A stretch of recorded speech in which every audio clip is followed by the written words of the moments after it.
এই দোয়াটা শিখে নেন, ইনশাআল্লাহ আপনার জীবনের সমস্ত সংকট কেটে যাবে।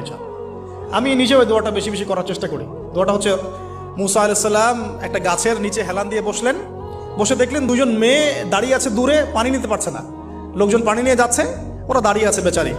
মুসা আলাইহিস সালাম গিয়ে বললেন, কি সমস্যা আপনাদের? তারা বললেন যে আমাদের বাবা অনেক বৃদ্ধ মানুষ, আমরা পানি নিতে পারি না যতক্ষণ না আমাদের কম পানি নিয়ে চলে যায়। মুসা আলাইহিস সালাম একটু বললাম না, ফিজিক্যালি খুব স্ট্রং ছিলেন, থাকে না বডি বিল্ডার, সামনে গিয়ে কথা বলে সরো পানি দিতে দাও, তখন মানুষ একটু মূল্যায়ন করে না।